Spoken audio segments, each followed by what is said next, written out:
Hello and welcome to Global Book Guild. Today we're exploring a brutal story with a powerful message. This is the journey of a broken child, a boy raised in fear, a young man who was overweight, insecure, and lost. But instead of accepting weakness, he chose suffering.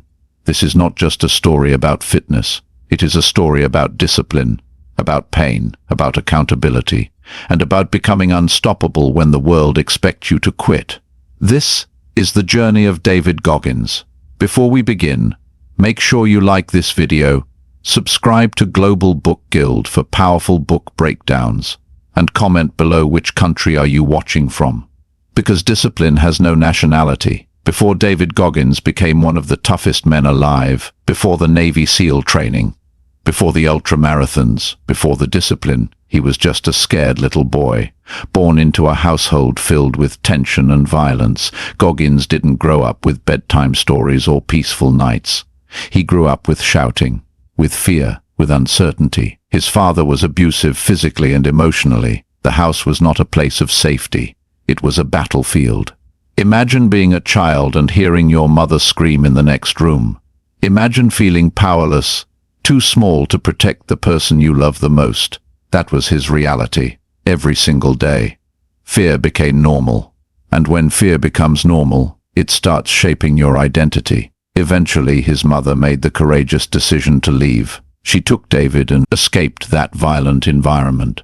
But escaping a house doesn't mean escaping trauma. The pain followed him. When they moved to a new town, things didn't magically improve. Instead, a new battle began. School. Goggins struggled academically. He had a severe learning disability. Reading felt impossible. Words didn't stick. Information didn't stay. While other kids answered questions confidently, he stayed quiet. Teachers labeled him slow. Students made fun of him. He felt different. He felt behind. And slowly he began believing something dangerous. Maybe I'm just not smart. Racism made things worse. Being one of the few black kids in school in a small town exposed him to discrimination and isolation. He didn't just feel academically weak, he felt like he didn't belong. And when a child feels like they don't belong, they start shrinking. They avoid attention. They avoid challenges. They avoid risk. Because risk means exposure. And exposure means more pain. Goggins became quiet, insecure, invisible. But here's what most people don't understand. Pain doesn't disappear just because you ignore it. It builds, inside, layer by layer. By the time he reached his teenage years, the damage had already shaped his mindset. He didn't believe in himself. He didn't see potential. He saw limitations, and that belief is more dangerous than any abusive parent. Because once you accept weakness as your identity, you stop trying. You settle. You survive instead of grow. That was the direction his life was heading. No ambition, no confidence, no discipline, just survival mode. But here's the powerful truth hidden inside this dark beginning. Your childhood explains you. It does not excuse you. Your trauma is real. Your pain is real. Your disadvantages are real, but they do not have to become permanent. At this stage of his life, Goggins didn't know he would one day become a Navy SEAL. He didn't know he would run 100-mile races. He didn't know he would inspire millions. All he knew was fear. And sometimes the strongest warriors are built from the weakest beginnings. Because when you grow up without comfort, you either break or one day you decide to fight back. And David Goggins hadn't started fighting yet, but the fire was quietly building. Years passed. The scared little boy grew into a young man.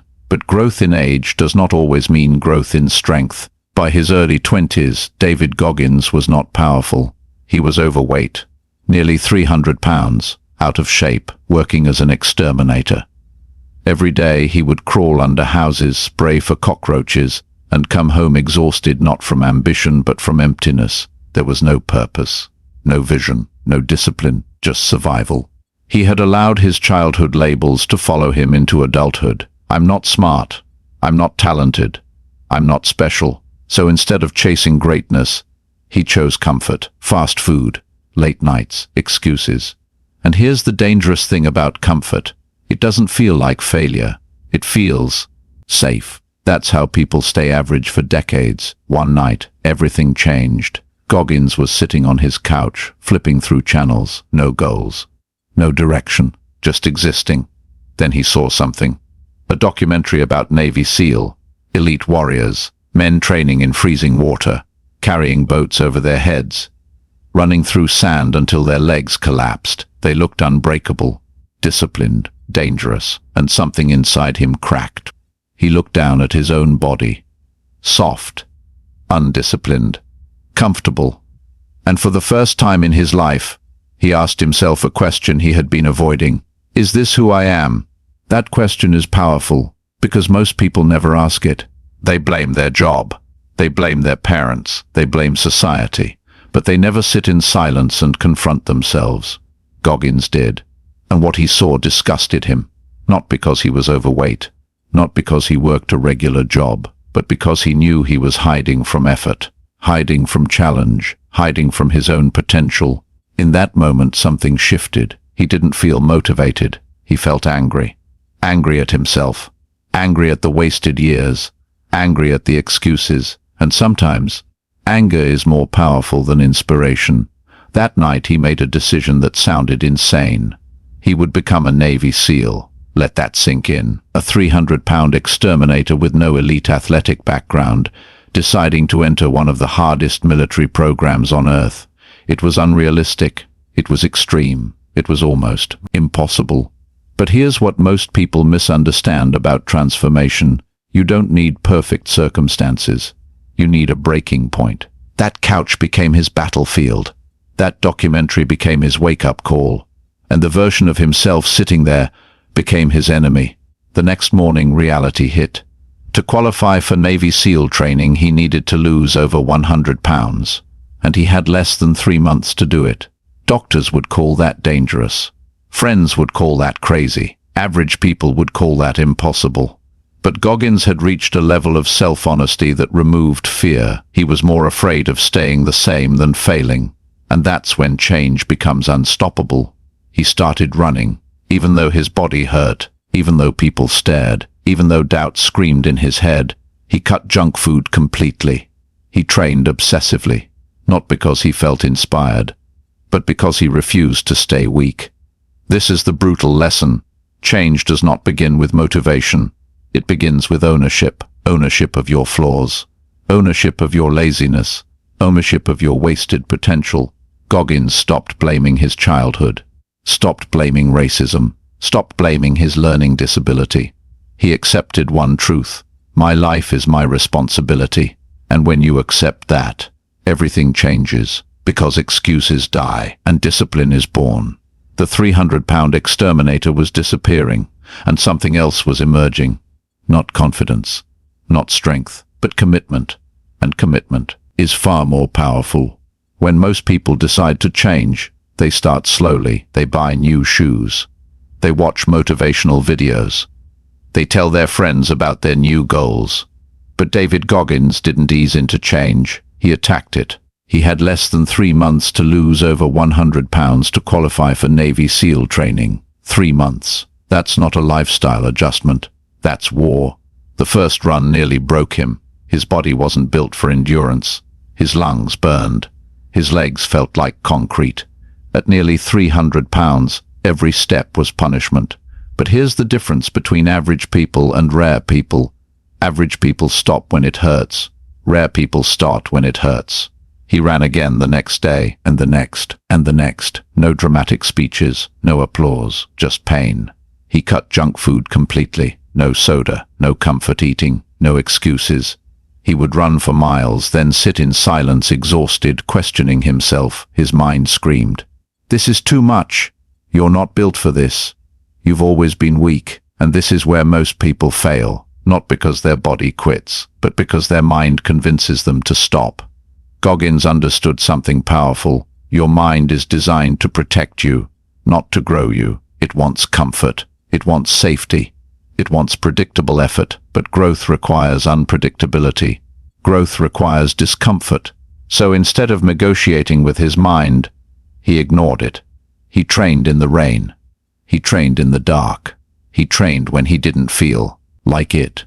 especially when he didn't feel like it. Because discipline is not about mood, it's about decision. Week after week the weight dropped. 20 pounds, 40 pounds, 60 pounds. His body was shrinking, but something else was growing: respect, self-respect. For the first time in his life he was keeping promises to himself.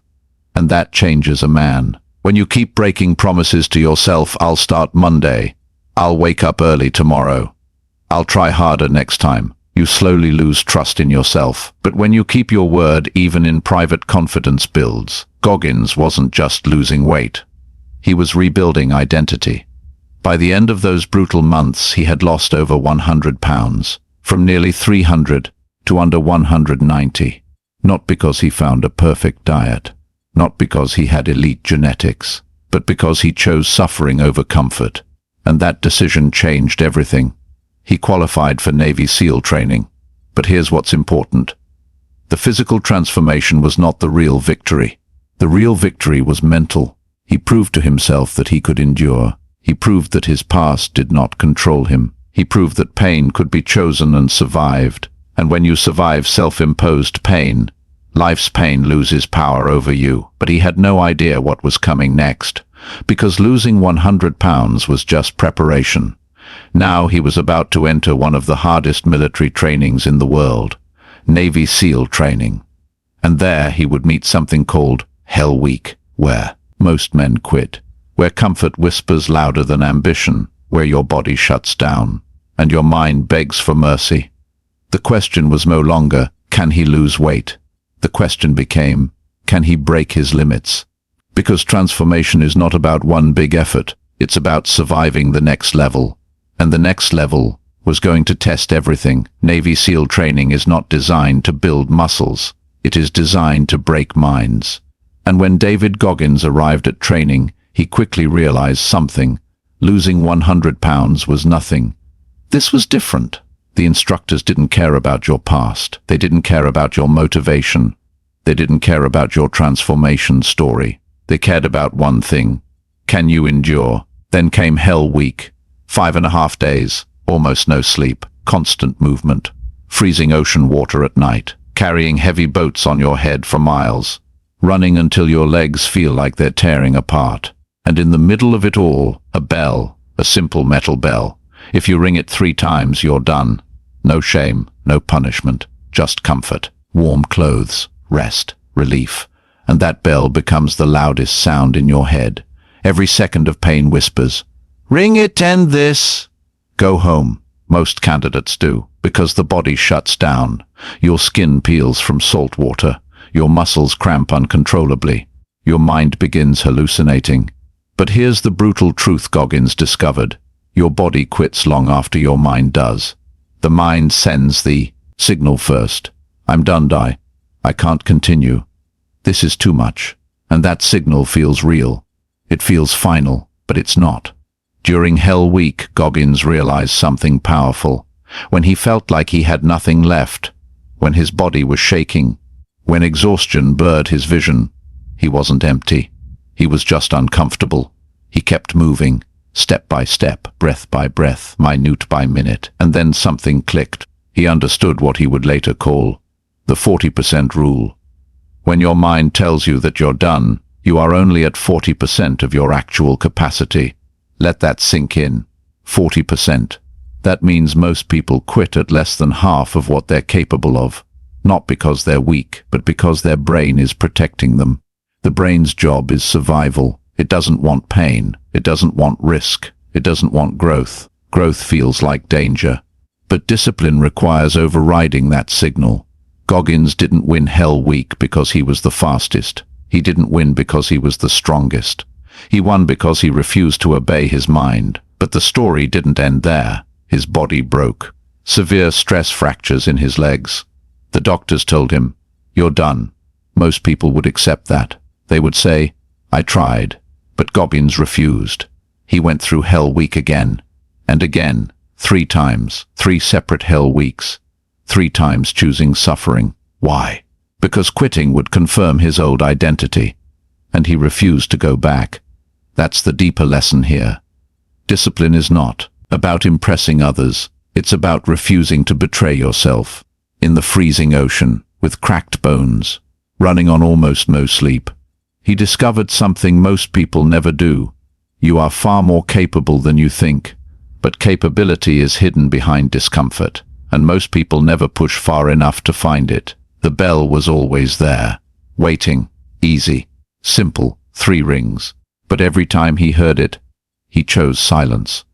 He chose pain, he chose growth, and slowly, the scared boy from his childhood disappeared. The overweight exterminator disappeared. In their place stood something new, not superhuman, not fearless, but relentless.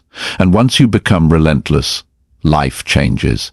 Because when your mind says stop, you say one more rep, one more mile, one more attempt. That mindset doesn't just build soldiers. It builds leaders, it builds champions, it builds rare people.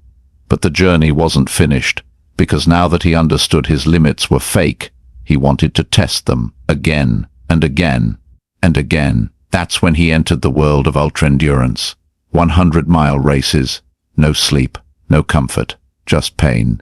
And in that world he developed something that made him mentally unbreakable, the cookie jar. After surviving Navy SEAL training, most people would slow down.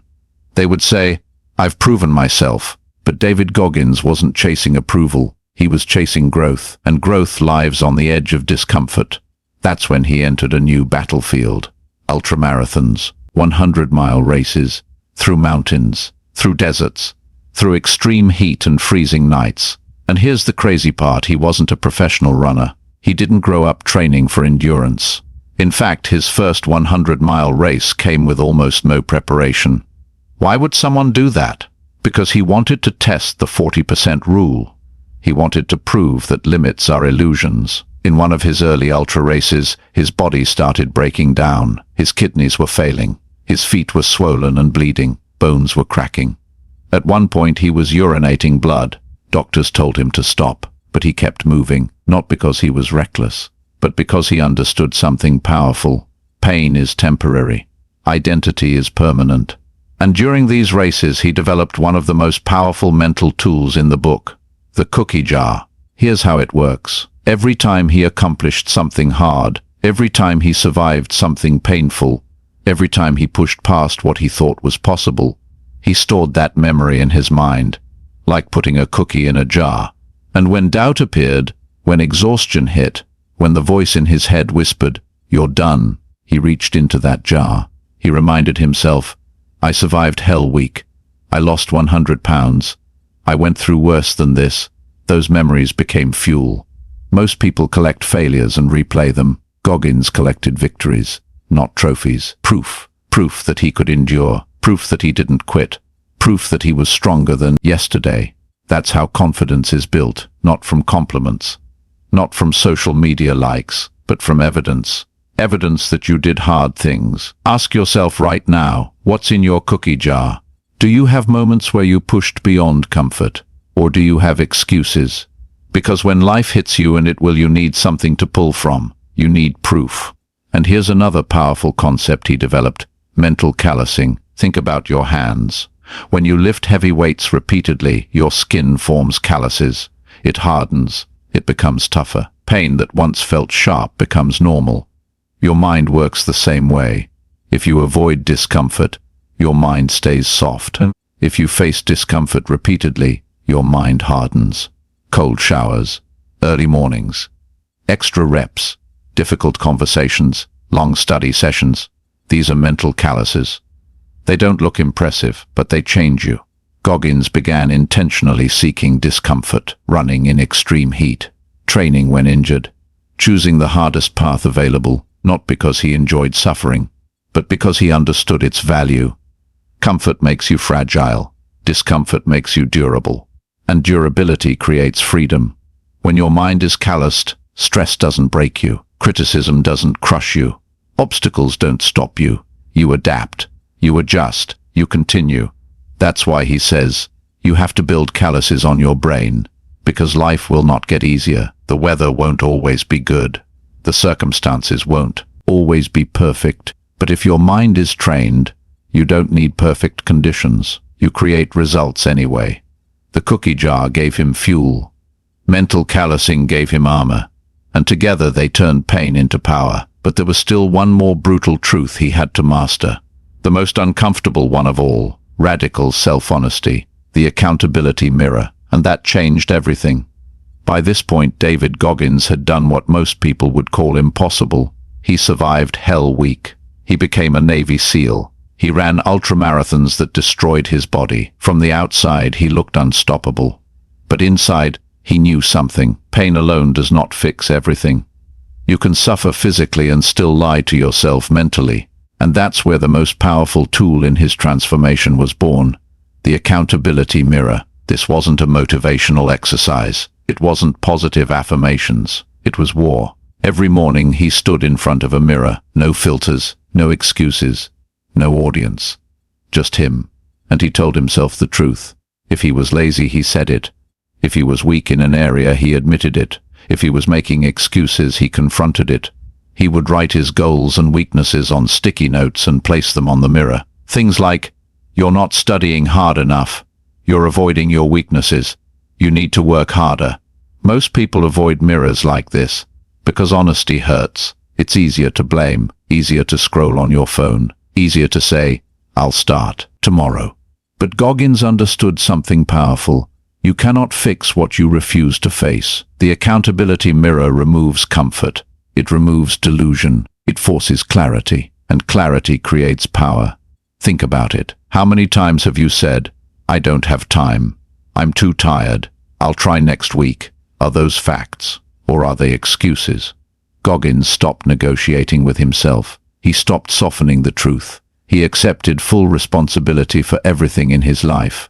His fitness, his career, his mindset, even his past. Not because it was fair, but because it was empowering. When you blame others, you give them control. When you take ownership, you take power back. That's radical ownership. And it's terrifying. Because once you admit, "My life is my responsibility," there is nowhere to hide. But there is also freedom. Freedom from excuses. Freedom from victim mentality. Freedom from waiting for someone else to change your situation. Goggins would say, "Be uncommon amongst uncommon people." That means even when others are working hard, you work harder. Even when others are disciplined, you go further. Even when others stop, you continue. But that level of effort requires brutal self-awareness. You must know your weaknesses. You must know where you cheat yourself. You must know where you quit early. The accountability mirror makes that impossible to ignore. And here's the powerful truth. Confidence is not built by pretending you're strong. It's built by improving your weaknesses daily. That's why this chapter is so important, because ultramarathons and Navy SEAL training are extreme examples. But the mirror, that's available to everyone, every single day. No gym required, no special talent required, just courage. Courage to admit, "I'm capable of more." Goggins didn't become mentally tough because he enjoyed pain. He became mentally tough because he refused to lie to himself. And once you stop lying to yourself, you become dangerous.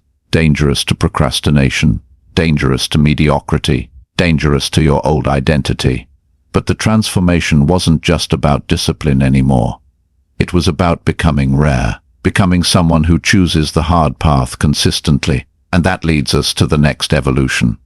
At this stage of his journey, David Goggins was no longer trying to prove he could survive. He already knew he could. Now he wanted something different. He wanted to become rare, not famous, not admired. Rare. What does that mean? It means operating at a level most people refuse to enter. Because here's the truth. Working hard is common. Starting is common. Talking about goals is common. Quitting when it gets uncomfortable is common. Being rare means continuing when motivation disappears. Being rare means choosing the hard option when no one is watching. Goggins began deliberately choosing discomfort every single day. If it was cold outside, he ran. If he was tired, he trained. If he felt doubt, he leaned into it. Not because he was superhuman, but because he understood something powerful. Every time you choose comfort, you reinforce weakness. Every time you choose discomfort, you build strength. It's that simple. Most people wake up and ask, "What do I feel like doing today?" Rare people wake up and ask, "What do I need to do today?" That shift changes everything. Goggins would push himself beyond what trainers recommended, beyond what doctors advised, beyond what seemed reasonable, because he wasn't chasing balance. He was chasing growth, and growth is rarely balanced. He once said, "You have to be willing to go to war with yourself, because your biggest enemy is not your boss, not your competition, not your circumstances. It's the voice inside your head that says, 'That's enough.'" That voice sounds logical. It sounds protective, but it keeps you average. Becoming rare means silencing that voice, not once, but daily. It means waking up early when your bed is warm. It means finishing the last mile when your legs burn. It means studying when your friends are relaxing. It means building when others are scrolling. That consistency builds identity, and identity builds results.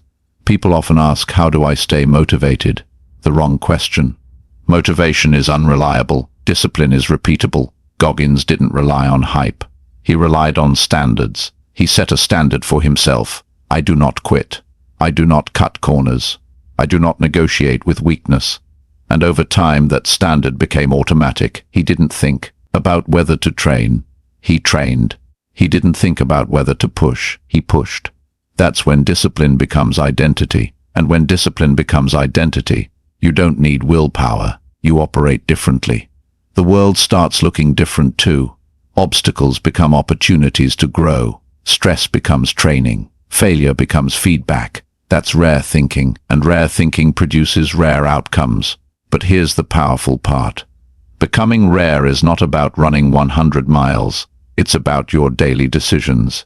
Did you wake up when you said you would? Did you finish what you started? Did you tell yourself the truth? Did you choose growth over comfort? That's how you build rarity, not through big moments, through small, consistent battles. And after years of doing this, the abused child was gone. The overweight exterminator was gone. The insecure student was gone. In their place stood a man who had mastered one thing: control. Control over his mind, control over his choices, control over his effort. And once you control those three, life changes. But before we close this journey, we need to understand the final truth, the brutal truth about discipline, because discipline is not about being extreme. It's about becoming unstoppable. At the end of this journey, what does David Goggins really teach us? Is it about running 100-mile races? Is it about becoming a Navy SEAL? Is it about breaking world records? It's about discipline, but not the soft version you see on Instagram, not the aesthetic morning routine version, not the motivational quote version, the brutal version. Here's the brutal truth. Discipline is lonely. Discipline is repetitive. Discipline is boring. Discipline does not care how you feel, and that's exactly why it works. Most people are controlled by feelings. I don't feel motivated. I don't feel ready. I don't feel confident. Goggins built his life on one principle: feelings are irrelevant. If something needs to be done, you do it. That's it. No negotiation, no drama, no emotional speeches. And that mindset is rare, because we live in a world built around comfort. Food delivery instead of cooking, scrolling instead of learning, excuses instead of ownership. Discipline goes against all of that. It asks you to delay gratification, to suffer today for strength tomorrow, to sacrifice now for growth later. That's why so few people master it. But here's the powerful twist. Discipline creates freedom. At first it feels restrictive. Waking up early feels painful. Training feels exhausting. Studying feels tiring. But over time, you gain confidence, you gain competence, you gain control. And control is freedom. When you control your habits, you control your outcomes. When you control your reactions, you control your environment. When you control your mind, you control your future. Goggins often talks about the 40% rule. He believes when your mind says you're done, you're only at 40% of your true capacity. That means 60% is still untapped inside you right now. But you'll never access it if you quit when it gets uncomfortable. That's the tragedy. Most people never discover their real potential, not because they lack talent, but because they avoid discomfort. The brutal truth about discipline is this: You must become comfortable being uncomfortable. You must train your mind like a muscle. You must do hard things on purpose, not once, not when it's convenient, but consistently. And here's something important. This journey is not about becoming David Goggins. It's about becoming a stronger version of you. Maybe you won't run ultramarathons. Maybe you won't join the military. But you can wake up earlier. You can train harder. You can study longer. You can stop lying to yourself. You can choose effort over excuses. That's where transformation begins, not in extreme moments, but in daily decisions. So ask yourself, where are you quitting early? Where are you negotiating with weakness? Where are you choosing comfort over growth? Because the moment you answer those honestly, you take your power back. And that's what "can't hurt me" truly means. It doesn't mean life won't be painful. It means pain won't control you. It means your past won't define you. It means your excuses won't limit you. It means your mind works for you, not against you. And that's unstoppable. If this message inspired you, make sure you subscribe to Global Book Guild for more powerful book breakdowns that actually change your mindset. Comment below. Which country are you watching from? And what's one hard thing you're committing to this week? Because growth starts today, not tomorrow. Stay disciplined. Stay dangerous. And remember,